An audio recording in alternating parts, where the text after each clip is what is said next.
How to banish the boredom that produces fatigue, worry, and resentment. One of the chief causes of fatigue is boredom. To illustrate, let's take the case of Alice, a stenographer who lives on your street.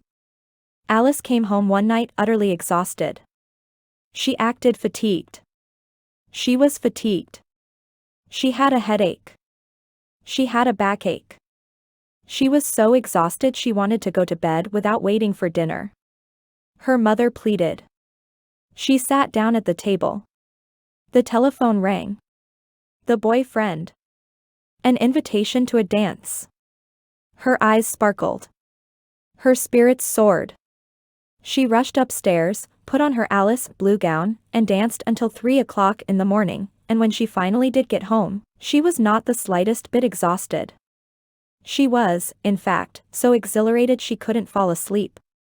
Was Alice really and honestly tired 8 hours earlier, when she looked and acted exhausted? Sure she was. She was exhausted because she was bored with her work, perhaps bored with life. There are millions of Alices. You may be one of them. It is a well-known fact that your emotional attitude usually has far more to do with producing fatigue than has physical exertion. A few years ago, Joseph E. Barmack, Ph.D., published in the Archives of Psychology a report of some of his experiments showing how boredom produces fatigue. Dr. Barmack put a group of students through a series of tests in which, he knew, they could have little interest. The result? The students felt tired and sleepy, complained of headaches and eye strain, felt irritable. In some cases, even their stomachs were upset. Was it all imagination? No. Metabolism tests were taken of these students. These tests showed that the blood pressure of the body and the consumption of oxygen actually decrease when a person is bored, and that the whole metabolism picks up immediately as soon as he begins to feel interest and pleasure in his work. We rarely get tired when we are doing something interesting and exciting. For example, I recently took a vacation in the Canadian Rockies up around Lake Louise.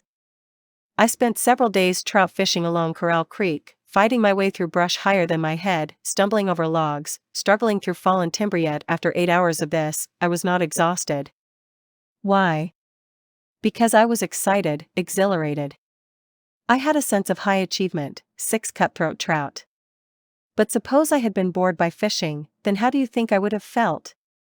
I would have been worn out by such strenuous work at an altitude of 7,000 feet. Even in such exhausting activities as mountain climbing, boredom may tire you far more than the strenuous work involved.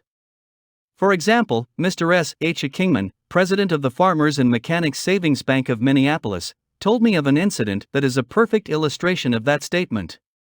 In July 1943, the Canadian government asked the Canadian Alpine Club to furnish guides to train the members of the Prince of Wales Rangers in mountain climbing. Mr. Kingman was one of the guides chosen to train these soldiers. He told me how he and the other guidesmen ranging from 42 to 59 years of age took these young army men on long hikes across glaciers and snowfields and up a sheer cliff of 40 feet, where they had to climb with ropes and tiny footholds and precarious handholds. They climbed Michael's Peak, the Vice President Peak, and other unnamed peaks in the Little Yoho Valley in the Canadian Rockies. After 15 hours of mountain climbing, these young men, who were in the pink of condition, they had just finished a 6-week course in tough commando training, were utterly exhausted. Was their fatigue caused by using muscles that had not been hardened by commando training?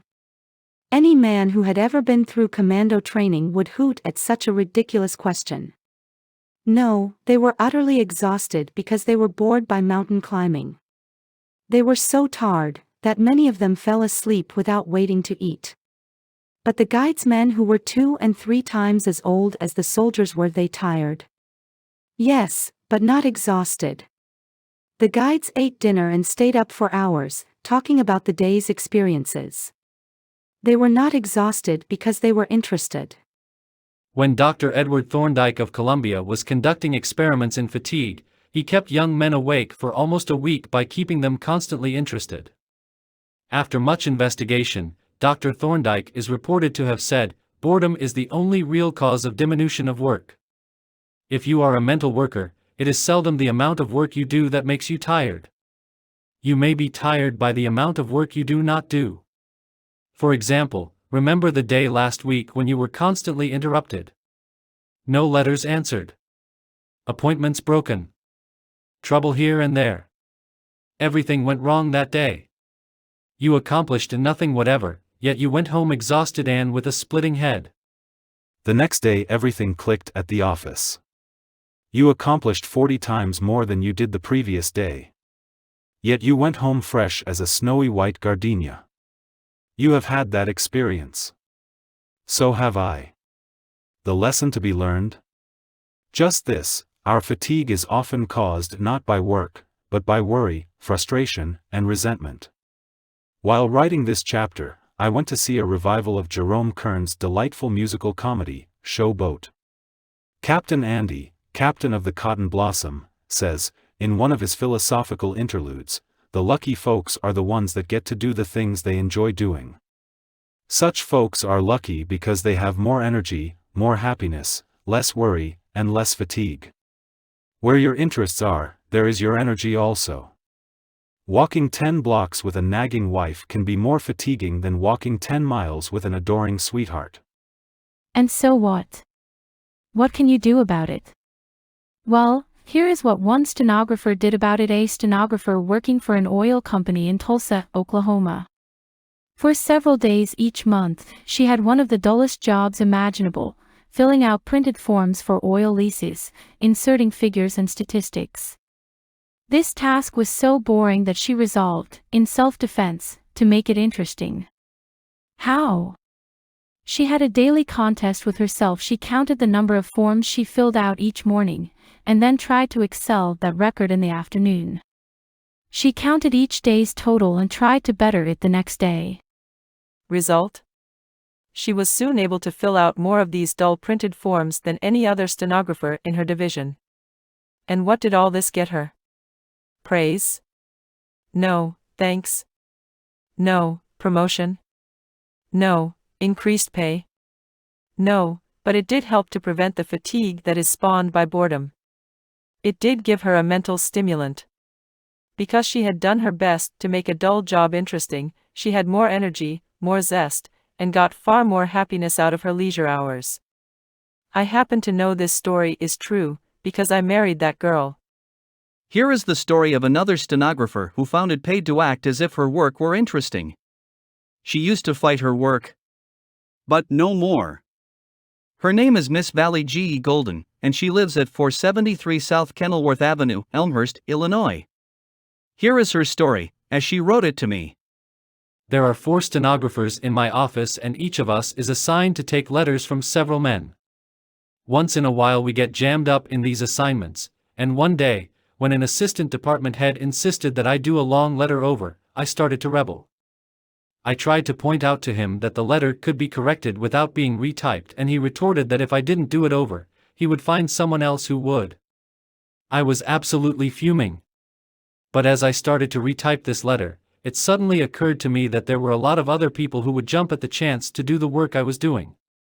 Also, that I was being paid a salary to do just that work. I began to feel better.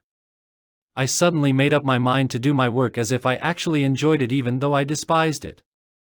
Then I made this important discovery: if I do my work as if I really enjoy it, then I do enjoy it to some extent. I also found I can work faster when I enjoy my work.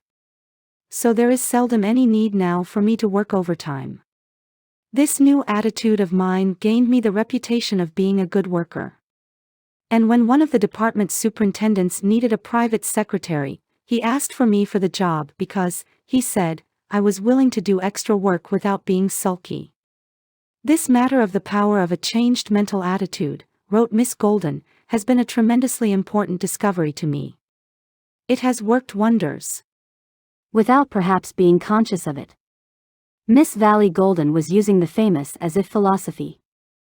William James counseled us to act as if we were brave, and we would be brave, and to act as if we were happy, and we would be happy, and so on. Act as if you were interested in your job, and that bit of acting will tend to make your interest real. It will also tend to decrease your fatigue, your tensions, and your worries. A few years ago, Harlan A. Howard made a decision that completely altered his life.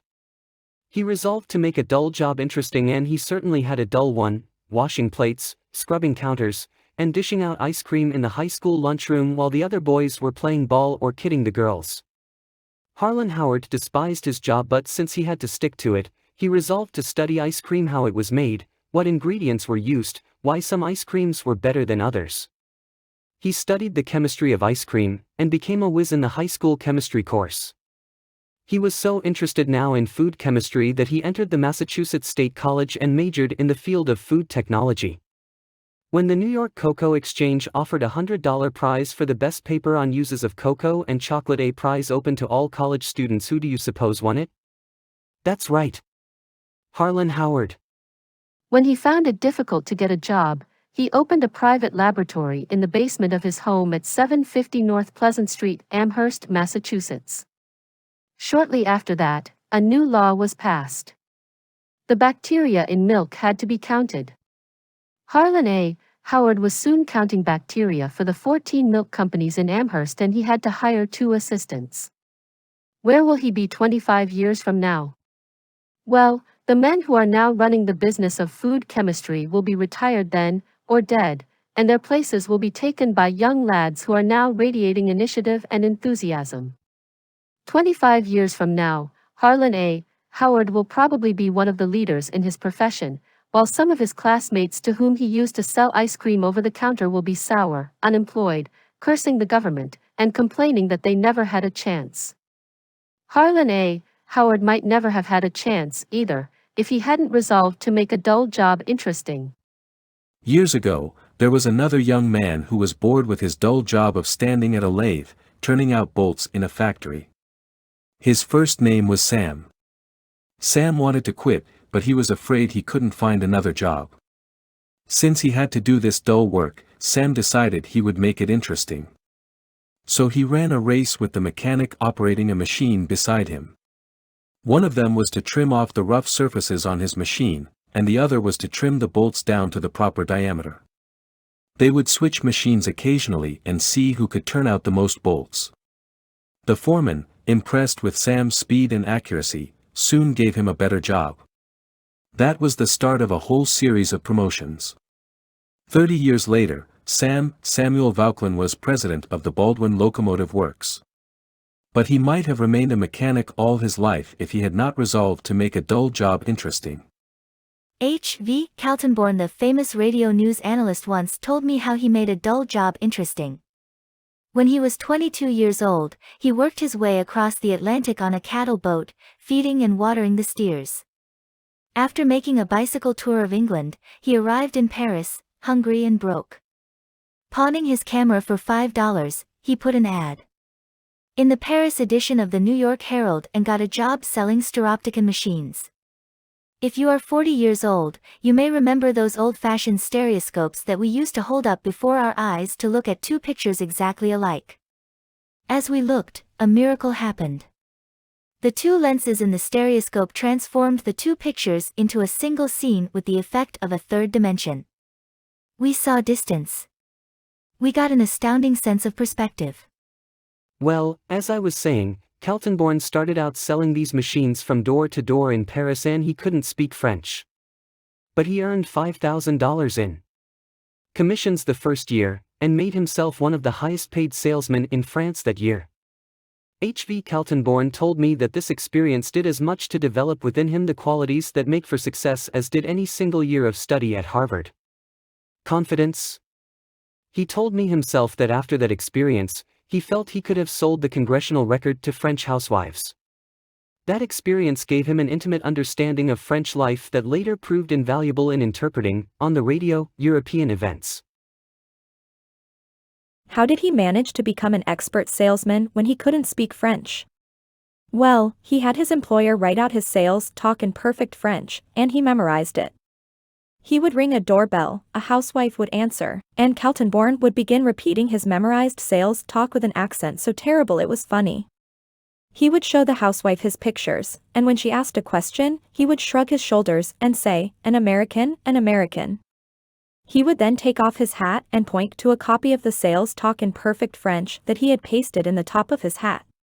The housewife would laugh, he would laugh and show her more pictures.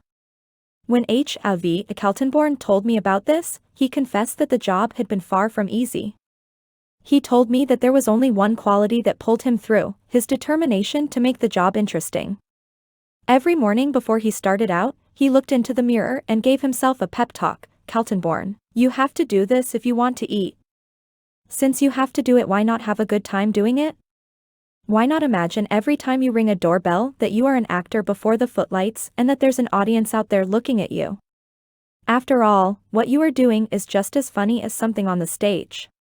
So why not put a lot of zest and enthusiasm into it? Mr. Kaltenborn told me that these daily pep talks helped him transform a task that he had once hated and dreaded into an adventure that he liked and made highly profitable. When I asked Mr. Kaltenborn if he had any advice to give to the young men of America who are eager to succeed, he said, "Yes, go to bat with yourself every morning."